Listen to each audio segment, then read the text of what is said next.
Welcome everyone, my name is Rane Moore and I'm here at Virtuosity Musical Instruments in Boston to chat a little bit about the clarinet today. I play all the clarinets and saxophone, and today I'll be playing the B-flat clarinet. First, a little bit about myself. I teach at two conservatories in the Boston area, the Longy School of Music in Cambridge, Massachusetts, which is a unique conservatory that trains musicians to make a difference in the world with an emphasis on social justice. I also teach at the Boston Conservatory at Berklee in the Contemporary Music Department, where you can get a master's degree in a program that emulates what it's like to be in a working ensemble. I play in a number of different kinds of ensembles, and that's how I like it because I love doing a lot of different things. In the orchestra world, I'm principal clarinetist of the Boston Philharmonic, the Boston Landmarks Orchestra, and I play a lot with the Boston Ballet Orchestra. I have a few different new music ensembles, which is incredibly satisfying and keeps me on my toes. I play in the Talia Ensemble, which is based in New York, and they primarily focus on playing the most cutting-edge music of our time. I have a touring woodwind quintet called the City of Tomorrow, and we do a lot of multimedia stuff, designing our own sets and lighting. And I play in a sinfonietta-sized group in Boston called Sound Icon that also does new music. My newest group is many bass clarinets called Improbable Beasts, and I think we're up to 17 bass clarinets now, which, if you haven't heard that many bass clarinets, is the most amazing sound. I also run a concert series in Boston and community engagement organization called Windsor Music, and that sort of brings all of my loves together. So I'll tell you a little bit about what I play. I'm a buffet artist and I play all buffet clarinets. This is an R13 I'm playing today, classic, I love it. I play a BD4 Van Doren mouthpiece and V12 number 3 reeds, and a Van Doren leather ligature, which work really great for me. Today I'm playing an adjustable Evo barrel from Brad Bain. So I'd love to talk about two things today in the clarinet world. First, I'm going to talk about an articulation exercise that changed my life. And if you do it regularly, I think it'll change your life. And then getting sort of into the new music world, we'll talk about an extended technique, which I think will improve your quote-unquote regular playing, microtones. Well, let's start out with this articulation exercise.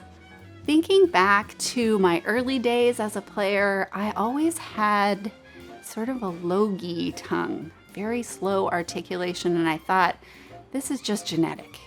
I can't do this. But when I got to graduate school at Indiana University, Howard Klug, the famous pedagogue, showed me this exercise, which really helped me out. It's very simple, tonguing bursts. And if you do them religiously, it's like magic. The rhythm is da-da-da-da-dum, da-da-da-da-dum.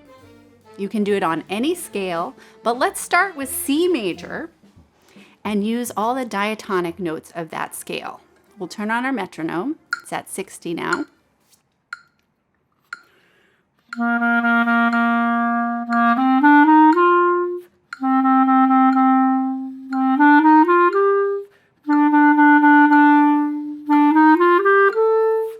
You get the gist.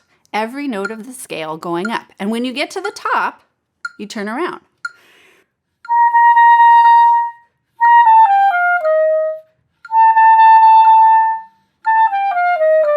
And all the way back down again. So make sure you're making a really great sound, moving your air super fast, and using as light of a tongue motion as possible, touching the reed as gently and swiftly as possible. So if your tongue is like this in your mouth, the middle of it is high in an E vowel, the back is relaxed, the front is relaxed. You'll only move this part of your tongue.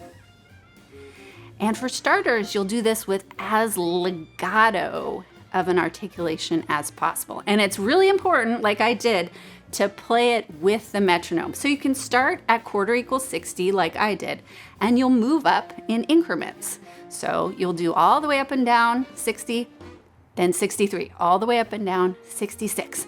And you'll keep going until it's sort of hard.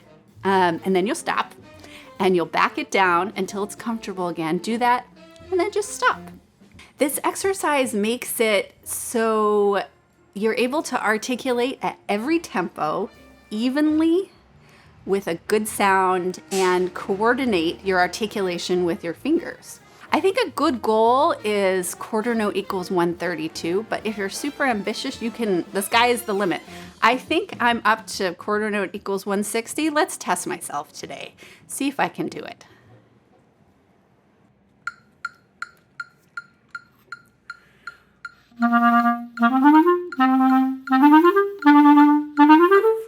All right, so I think you can even get faster than that if you work hard. In order to get those fast tempos, you kind of have to give up control and let your tongue be moved by the air. I know I definitely had a problem with tension and wanting it to be perfect, but the control will come with practice. And eventually you'll feel like your tongue is like a flag flapping in the wind, being moved by the air. The cool thing about this exercise is that it's also adaptable. So the next sort of level of this is you can do a 2-beat pattern.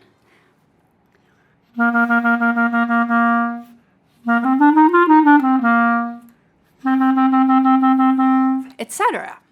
You can also do different levels of articulation. So like I said, you start with legato, but you can do every level from really legato to really staccato.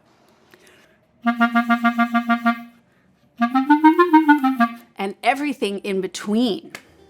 You can also try it in every key. So I promise you, if you stick with this exercise, and that is key, sticking with it every day, even if it's just for 2 minutes, your articulation speed will increase by leaps and bounds, even if you just do the couple minutes a day. So be patient. It might take a few months. It might take a few years like it did with me, but it will come and you'll be really happy you spent the time. So let's move on. So on to something a little less standard. Let's talk about microtones, a passion of mine. What are microtones? They are the notes in between the half steps. You can find microtones outside of Western classical music, for example, but not limited to Arabic music or classical Indian music.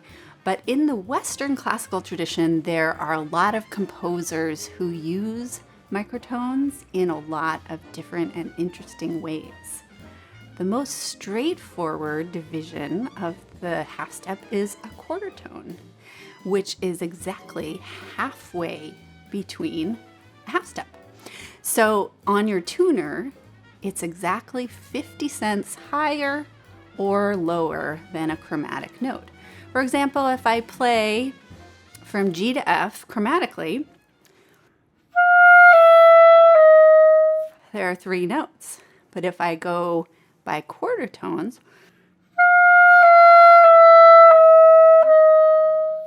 there are 5 notes. You can find fingering charts online. There are a lot of great ones. And you'll have to experiment with your own instrument because the clarinet was not designed to play quarter tones. There is a quarter-tone clarinet out there, but that's a discussion for another time. So you'll have to experiment and find out what works for you, and that's a really fun thing to do. So composers that use quarter tones, start out listening to Gerard Griset's Vortex Temporum. It will blow your mind, make your eyes cross, and capture your soul in a sound spiral. It's a really good place to start.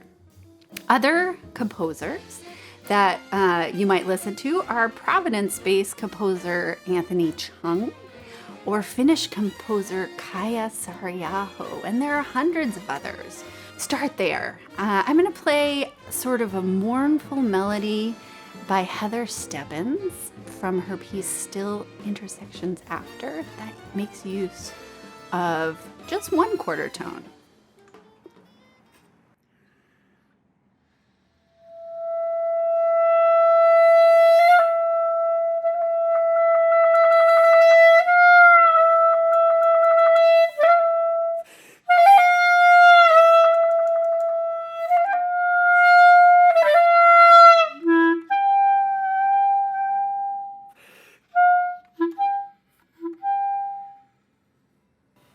And the piece goes on beautifully like that. But even just using that one note gives it a gravitas and a really interesting new sound that you don't usually hear. You may have heard of popular multi-instrumentalist and amazing singer Jacob Collier.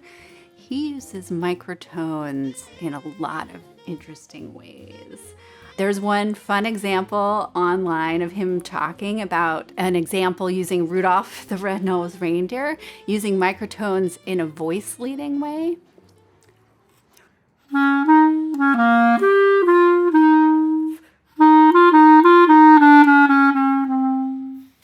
Now, in his video, he divides the interval in a little bit of a different way, but you get the gist. He also uses microtones to modulate the keys in between the notes. And when you hear that in songs of his, like All I Need or In the Bleak Midwinter, it feels like you're transported to an alternate universe.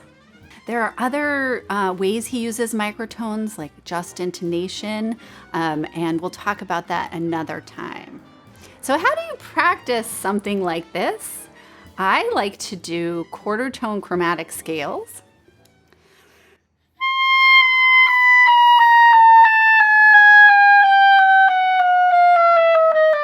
Etc., etc. Those are fun to do. If you're ambitious, you can do quarter tone major scale, C quarter sharp or C quarter flat. Something more fun to do is to take a simple melody and try and transpose it into the quarter tone keys.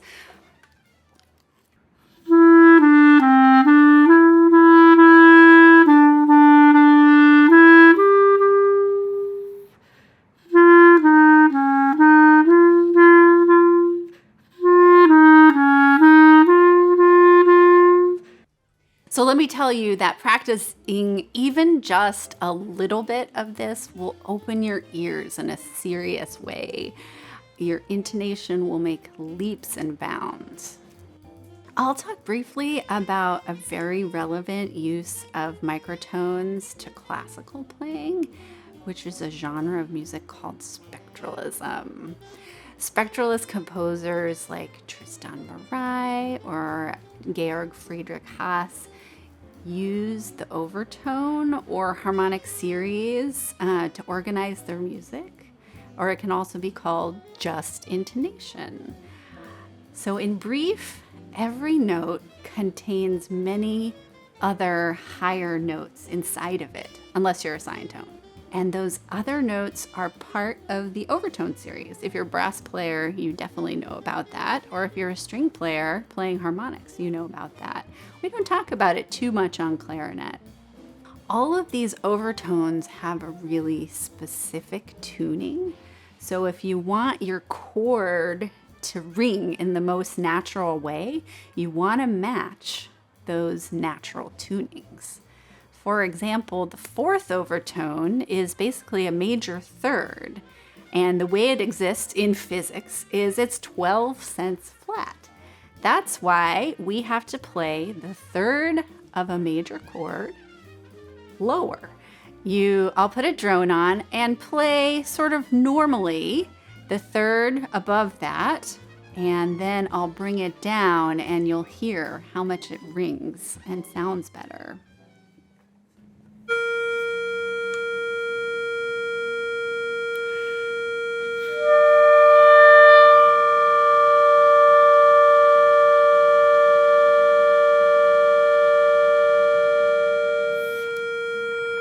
Did you hear how at the end it just sounded a lot better because I played a little lower? practice that in your playing. You can put your headphones on to hear a drone and turn your tuner on and make sure you're 12 cents flat for your major thirds. As you can see, this is a deep sport, but a really fun and rewarding topic. I hope scratching the surface of this inspires you to check out some of the composers I mentioned, improvise using microtones, and get to work on your intonation, as well as your articulation speed and clarity. Feel free to get in contact with me through my website if you have any questions about any of this. And for anything clarinet related that you might need, go check out Virtuosity Musical Instruments in Boston. Thanks for watching.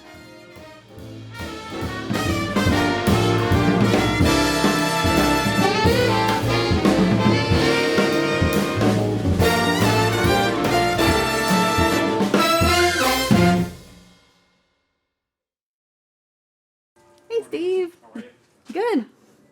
Ronnie, I think we might be bored a couple times. Nice. Through the labyrinth. It's okay.